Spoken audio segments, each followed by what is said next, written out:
ছানা দিয়ে ছানার ডালনা বা ছানার কোপ্তা তো করতে একটু ঝামেলা মনে হয় বা একটু সময়ের ব্যাপার। তো তাই আজকে ছানা দিয়ে বানাবো একটা চটপট রেসিপি।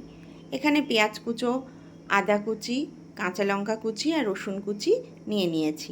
টমেটো কুচিও দেওয়া যেতে পারে। ফ্রাইং প্যান গরম হতে বসিয়ে দিয়েছি। এবার ফ্রাইং প্যানের মধ্যে দিয়ে দিচ্ছি 2 চামচ সাদা তেল। তেল গরম হলেই ফোড়নের জন্য দিয়ে দেব গোটা জিরে। পনির আমরা অনেকেই ছোট বড় সবাই খেতে ভালোবাসে, কিন্তু ছানাটা যদি ভালো করে কোপ্তা বা পনির ডালনা রান্না করা যায় তাহলে খুব সুস্বাদু হয়। কিন্তু এইভাবেও ঝটপট করে ব্রেকফাস্টে বা ডিনারে রুটি পরোটার সাথে ছানাটাকে ভুজিয়া বানিয়ে খাওয়া যেতে পারে। এবার আমি তেলের মধ্যে দিলাম রসুন কুচি আর পেঁয়াজ কুচি। ভালো করে পেঁয়াজ রসুন একটু নরম হয়ে এলেই দিয়ে দেব আদা কুচি। ভালো করে সমস্ত পেঁয়াজ, আদা এবং রসুনের যখন কাঁচা গন্ধ দূর হয়ে যাবে একটু ভালো করে ভেজে নেব। এবার এক এক করে মিক্স করছি কাঁচা লঙ্কা কুচি। যে যেরকম ঝাল খায় সেই অনুযায়ী কাঁচা লঙ্কা কুচি দিয়ে দেবে। এবার আমি এর মধ্যে দিয়ে দিলাম আন্দাজ মতন চিনি এবং নুন।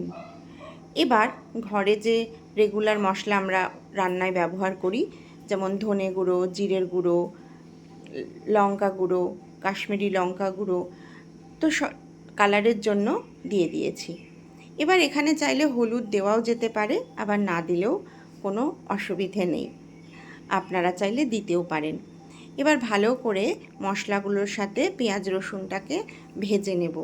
ভাজা থেকে যখন তেল ছেড়ে ছেড়ে আসবে তখন যে ছানাটা আমি ঘরেই কাটিয়ে রেখেছিলাম সেই ছানাটাকে দিয়ে দেব।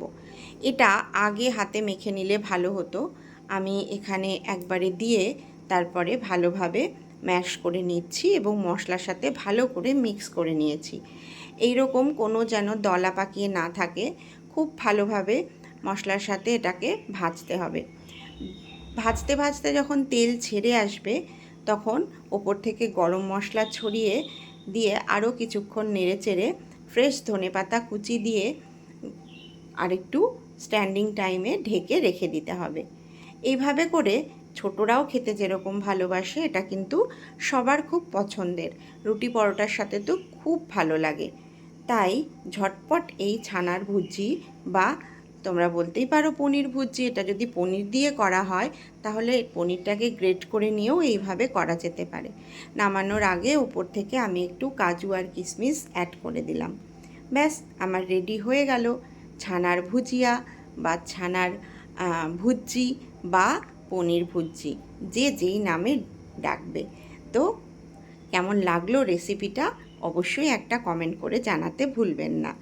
আমি এখানে পরোটার সাথে নিয়ে নিয়েছি, দুর্দান্ত স্বাদের, হাত চেটে সবাই খেয়েছে।